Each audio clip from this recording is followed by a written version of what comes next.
কয়েক বছর পরে শাকিব খানের ছেলে একটা সিনেমা করবে, নাম হবে মায়ের অধিকার। নায়ক থাকবে জয় আর ভিলেন থাকবে শাকিব খান। ডায়লগটা এমন হবে, ছেলে এসে বলবে, আজ থেকে 20 বছর আগে তুমি আমার মাকে স্ত্রী হিসেবে গ্রহণ করতে অস্বীকার করেছিলে, আমাকে বাবা ডাক থেকে বঞ্চিত করেছিলে, আমি তোমাকে ক্ষমা করব না খান। আজ তোমার একদিন আর আমার যে কয়দিন লাগে ওই ডিসুম।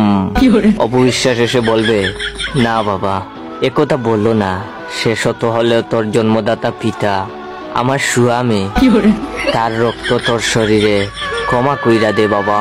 তখন শাকিব খান কান্না করে বলবে, আয় বাবা বুকে আয়, একবার আমাকে বাবা বলে না। ছেলে বলবে, বাবা। তারপরে একটা গান হবে, দর্শকের চোখে আনন্দের পানি। তারপরে পুলিশ আসবে, সিনেমা শেষ হয়ে যাবে।